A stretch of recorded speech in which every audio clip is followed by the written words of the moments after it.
اعوذ باللہ من الشیطان اللعین الرجیم بسم اللہ الرحمن الرحیم۔ اس کی مثال ہم یوں دیتے ہیں جیسے ماں کو بچے سے محبت ہے، اور ماں کی بھی خواہش ہوتی ہے کہ بچہ اس کے قریب ہو، اس کی بات سنے، وہ بچے کی بات کو سنے، وہ بچے کی خدمت کرے، بچے کی پرورش کرے، بچے کی تربیت کرے، اس کو اپنی آغوش میں لے، اس کو اپنے سینے سے لگائے۔ یہ وہ تمام امور ہیں جو ایک ماں کی محبت کے اور ماں کی ممتا کے اظہار کے طریقے ہیں۔ پھر بیان ہوا کہ ماں بچے سے محبت کرتی ہے، وہ محبت اس محبت کا 1% ہے جو اللہ اپنی مخلوق سے کرتا ہے۔ لہذا کل مثال میں ہم نے یہ مثال دی کہ اللہ سے متعلق کہ 70 ماؤں سے زیادہ محبت کرنے والا رب۔ یہاں پر آ کر گفتگو ہماری جب پہنچی تو درس کے بعد آپ مومنین میں سے کچھ مومنین نے سوال کیے کہ کیا یہ فقرہ کسی روایت کا حصہ ہے، کیا کسی روایت میں موجود ہے کہ اللہ ماں سے 70 گنا زیادہ محبت کرتا ہے؟ تو اگر 70 گنا زیادہ کرتا ہے تو 80 گنا کیوں نہیں کرتا، 90 گنا کیوں نہیں کرتا؟ یعنی کیوں 70 بیان ہوا، کیوں 80 بیان ہوا، کیوں 90 بیان ہوا اگر یہ روایت کا حصہ ہے تو؟ چونکہ کل ہم نے روایت ذکر نہیں کی تھی، چونکہ ہم پہلے اپنی یہ گفتگو میں ایک روایت بیان کر چکے تھے۔ میں نے کل کافی اس کو تلاش کرنے کی کوشش کی، وہ موضوع تو مل گیا لیکن اس کا حوالہ نہیں ملا۔ ہم جو پہلے گفتگو میں بیان کر چکے تھے وہ ایک واقعہ تھا، اور واقعہ کچھ اس انداز میں تھا کہ وہ صحابی رسول خدا صلی اللہ علیہ وسلم حضرت کی خدمت میں زیارت کے لیے آ رہا ہے، راستے میں مشاہدہ کرتا ہے کہ ایک گھونسلے میں ایک پرندے کے کچھ بچے موجود ہیں۔ تو وہ یہ سوچتا ہے کہ میں حضرت خاتم الانبیاء کی بارگاہ میں جا رہا ہوں تو کیوں نہ یہ تحفہ لیتا جاؤں۔ لہٰذا وہ اس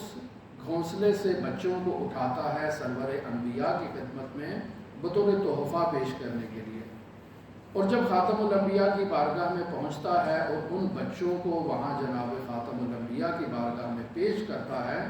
تو اچانک ان بچوں کی ماں کہیں سے اڑ کے آتی ہے اور ان بچوں کو بلا خوف و خطر اپنی آغوش میں لے لیتی ہے۔ اس منظر کو دیکھ کر وہاں موجود تعجب میں مبتلا ہوتے ہیں کہ بطور معمول ایک پرندہ ہے، ایک موجود ضعیف ہے، اس کو خوف محسوس کرنا چاہیے لیکن وہ خائف نہیں ہے، اور وہ آگے بڑھی ہے اور بچوں کو اپنے آغوش میں لے لیا ہے۔ تو جناب خاتم الانبیاء نے اپنے اصحاب کو متوجہ کر کے کہا کہ اللہ اس ماں سے 1000 گنا زیادہ اپنے مخلوق سے محبت کرتا ہے۔ تو یہاں اس روایت میں جو ہم نے یہ واقعہ پہلے بیان کیا تھا، 1000 کا عدد وہاں موجود تھا، اور یقینی بات ہے جب میں بطور معمول بہت ساری چیزوں کا جب مطالعہ کر رہے ہوتے ہیں تو اس وقت جب آدمی مطالعہ کرتا ہے تو چیز سامنے ہوتی ہے، بعد میں وہ انسان کے ذہن سے اوجھل ہو جاتی ہے۔ تو بہت تلاش کرنے کے باوجود مجھے اس روایت کا حوالہ نہیں ملا، اور وہ جو کل میں نے 70 ماؤں سے زیادہ محبت کرنے والا رب بیان کیا وہ اہل سنت کے منابع میں وہ کلمہ موجود تھا، میں نے وہاں سے وہ لیا تھا، چونکہ ایک عدد معلوم ہے کہ روایات میں عدد بیان ہوا ہے۔ کچھ روایات میں آپ کی خدمت میں لے کر آیا ہوں، بعض روایات میں عدد بیان کیا گیا ہے جبکہ بعض روایات میں عدد بیان نہیں کیا گیا لیکن اسی شدت کو بیان کیا گیا ہے۔ اور کل ہم نے بیان کیا کہ یہاں یہ جو خداوند متعال کی جانب نسبت دی جاتی ہے کہ ماں سے زیادہ محبت کرنے والی ذات، اب چاہے 70 گنا ہو، 100 گنا ہو، 1000 گنا ہو، یہ ایک شدت کو بیان کرنے کی طرف جو ہے وہ اشارہ ہے۔ لہٰذا میں ان روایات میں سے بعض روایات کو آپ کی خدمت میں بیان کرتا ہوں۔ یہ پہلی روایت جس میں عدد بیان ہوا ہے یہ ہے مرحوم مجلسی رحمۃ اللہ علیہ کی کتاب بہار الانوار ہے، جلد نمبر 89 ہے، صفحہ نمبر 250 ہے۔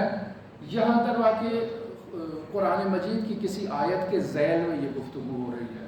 یعنی قولہ عز وجل، اللہ تبارک و تعالیٰ کا قول ہے الرحیم، یعنی کسی آیت میں یہ کلمہ رحیم استعمال ہوا ہے، تو اس کی تشریح میں حضرت بیان فرماتے ہیں قال واما قوله، یعنی حضرت فرماتے ہیں کہ یہ جو خداوند متعال نے رحیم کہا ہے، الرحیم معناہ انہ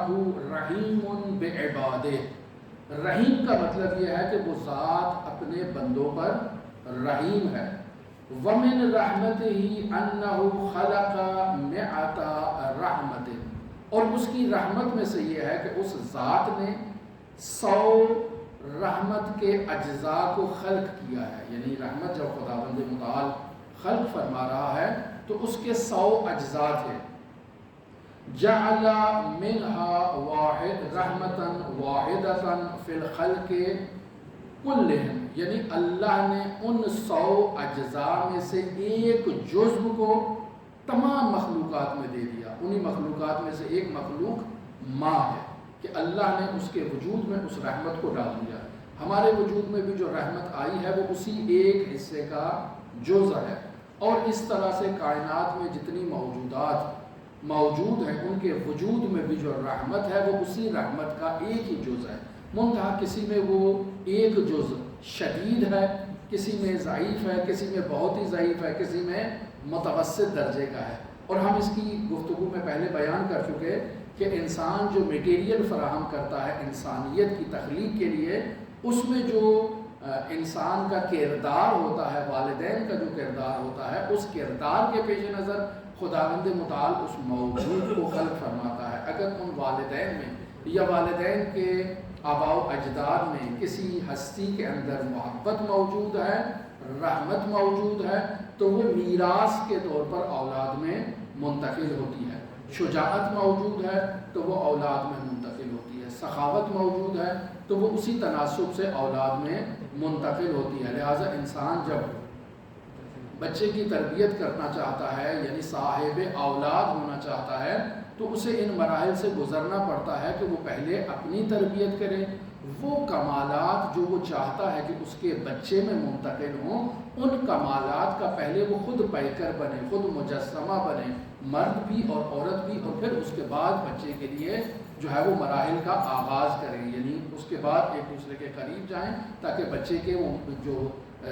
تکوین کے مراحل ہیں وہ آغاز ہو سکیں، اور باقی ان تمام مراحل میں بھی وہ اس کا خیال رکھیں۔ جیسے وہ مدنی صاحب خطاب فرما رہے تھے اور انہوں نے اپنے خطاب میں شیخنا الاعظم شیخ مرتضیٰ انصاری کا ذکر کیا کہ وہ اس قدر جلیل القدر ہستی تھی، مرجعیت عظمیٰ کے مقام پر پہنچے تھے، 2 امام ہستیوں سے انہیں مرجعیت کی تصدیق اور تائید بھی ملی تھی، لیکن جب شیخ اعظم انصاری اس کی والدہ سے جو سوال کیا گیا تو جس طرح مدنی صاحب نے نقل کیا تھا کہ وہ فرماتی ہیں کہ اگر یہ پیغمبر بنتا تو میں نے محنت اس حساب سے کی تھی کہ میں ان کے تمام اس مراحل میں باوضو رہا کرتی تھی، میں جو ہے وہ آداب شریعہ کی مراعات کیا کرتی تھی، جب بچے کو دودھ پلانے کا مرحلہ تھا تو میں اسے چھوڑ کر جاتی تھی اور پہلے وضو کرتی تھی، پھر اسے اپنی آغوش میں لیتی تھی اور اسے دودھ پلاتی تھی۔ پس درواقع یہ اس تربیت کے مراحل کا نتیجہ ہے کہ شیخنا الاعظم مرتضیٰ انصاری وہ عظیم الشان جلیل القدر فقیہ عظمیٰ بنے کہ جنہیں 2 اماموں نے گواہی دی ہے اور وہ شیخنا الاعظم بنے ہیں، اور ان کے پیچھے اس ماں کی تمام محنت اور اس مشقت کا کردار موجود ہے۔ بس انسان کوشش کرے اپنی اولاد میں ان فضائل اور محاسن کے منتقل ہونے کا، جب انسان کوشش کرتا ہے تو خداوند متعال بھی اس میں برکت دیتا ہے، اس محنت اور اس زحمت کا نتیجہ دیتا ہے، اور وہ اولاد اس طرح سے کامیاب ہوتی ہے۔ میں واپس پلٹتا ہوں اسی روایت کی طرف، خود یہ ارشاد ہو رہا ہے جعل منہا رحمتا واحدتا، اللہ اس رحمت کے 100 اجزاء میں سے ایک جز کو خداوند متعال نے قرار دیا، فی الخلق کلہم، تمام مخلوقات میں اللہ نے اس کو قرار دیا ہے، فَبِهَا يَتَرَاحَمُ النَّاسِ، اسی ایک جز کی بدولت جو ہے وہ لوگ آپس میں ایک دوسرے پر رحمت کرتے ہیں، ایک دوسرے سے محبت کرتے ہیں، ایک دوسرے پر شفقت کرتے ہیں، ایک دوسرے کے ساتھ نیکی کرتے ہیں، یہ اس ایک جز کا نتیجہ ہے۔ اور پھر یہاں سے وہ مورد ہے کہ جس کی طرف ہم اشارہ کرنا چاہ رہے ہیں، وَتَرْحَمُ الْوَالِدَةُ وَلَدَهَا، اور اسی ایک رحمت کے جز کے نتیجے میں والدہ اپنی اولاد پر رحمت کرتی ہے، پس معلوم ہوا کہ ایک جزو ماں کے پاس ہے، 99 جزو خداوند متعال کے پاس ہے، اس رحمت کے، اس شفقت کے، اس محبت کے۔ اور پھر ارشاد ہوتا ہے، یہ عام ماؤں کا ذکر ہے، اب اس کے اوپر وَتَحَنَّنُ الْأُمَّهَاتُ مِنَ الْحَيْوَانَاتِ عَلَىٰ أَوْلَادِهَا، اسی ایک رحمت کے جز کے نتیجے میں حیوانات میں آپ دیکھتے ہیں کہ یہ حیوانات مائیں جو ہیں وہ اپنے حیوان بچوں کے اوپر جو رحمت کر رہی ہیں، یہ بھی اس رحمت الہیہ کا ایک جز ہے جو ان ماؤں پر خداوند متعال نے تقسیم کیا ہے۔ لیکن یہ روایت یہاں پر کمپلیٹ نہیں ہوئی، روایت البتہ کافی طولانی ہے، میں صرف اپنا اس مضمون کو بیان کرنا چاہتا ہوں جو ہمارے موضوع سے متعلق ہے۔ آگے امام فرماتے ہیں فَإِذَا كَانَ يَوْمُ الْقِيَامَةِ، جب قیامت کے دن ہوگا، اضاف هذه الرحمہ الى 99 رحمہ، تو خداوند متعال اس ایک جز کے اندر اس 99 اجزاء کو شامل کر لے گا قیامت کے دن۔ فَيَرْحَمُ بِهَا أُمَّةَ مُحَمَّدٍ، خداوند متعال اس 100 رحمت کے اجزاء سے امت محمد پر اپنی رحمت کی برسات کرے گا، اور امت محمدہ پر خداوند متعال جو ہے وہ اپنی اس رحمت کو لے کر آئے گا۔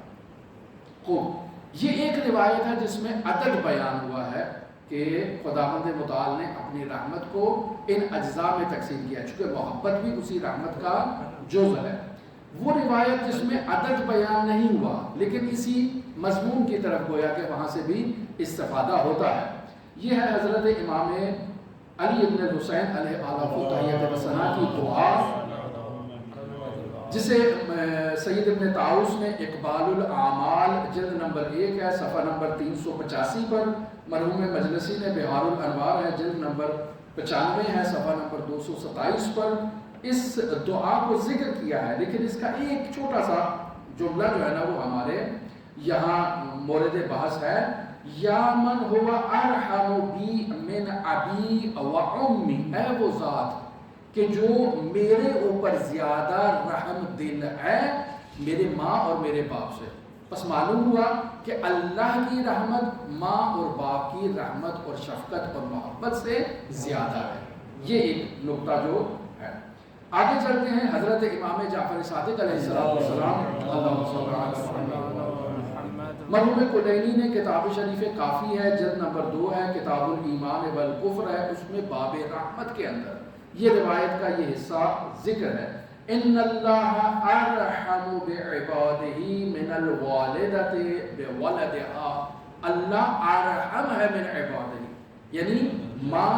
اور باپ ان کی رحمت سے زیادہ وہ ارحم الراحمین ہے، یعنی اس کی رحمت واسعہ ہے ان ہستیوں میں، یعنی ماں اور باپ میں جو محبت ہے، جو رحمت ہے، جو شفقت ہے، وہ اللہ کی رحمت سے قلیل ہے، محدود ہے۔ بس یہاں بھی معلوم یہ ہوتا ہے کہ اللہ میں شدت ہے، جبکہ مخلوق میں یعنی ماں اور باپ میں جو رحمت اور محبت اور شفقت پائی جاتی ہے وہ نسبتاً محدود ہے۔ پھر آگے چلتے ہیں، مرحوم مجلسی بہار الانوار جلد نمبر 67 ہے اور صفحہ نمبر 24 ہے۔ یہ روایت مجھے اہل سنت کے منابع میں بھی اس سے ملتی جلتی روایت ملی ہے۔ خوب، یہاں ہے روی ان النبی صلی اللہ علیہ وآلہ وسلم رأى امرأة من السبی فی بعض الغزوات، یعنی رسول خدا صلی اللہ علیہ وآلہ وسلم جنگ کے میدان میں موجود ہیں اور وہاں جنگی قیدیوں کے درمیان ایک عورت کو رسول خدا مشاہدہ کرتے ہیں، قد اخذت صبیا لها فالزقته ببطنها وارضعته، کہ وہ وہاں ان قیدیوں کے درمیان اپنے بچے کو تلاش کرتی ہے، اس کو اپنے سینے سے لگاتی ہے اور اس کو اپنا دودھ پلاتی ہے۔ فقال رسول اللہ صلی اللہ علیہ وآلہ وسلم، حضرت فرماتے ہیں اترون هذه الطارعة ولدها في النار، کیا تم یہ سمجھتے ہو، یہ گمان کرتے ہو کہ یہ عورت اپنے بچے کو آگ میں ڈال سکتی ہے؟ کیا ایسا تصور کرتے ہو؟ قالوا، انہوں نے کہا لا واللہ، ہرگز نہیں، اللہ کی قسم ہرگز ہم ایسا تصور نہیں کر سکتے کہ یہ ماں اپنے بچے کو اٹھا کر آگ میں دھکیل دے، آگ میں ڈال دے۔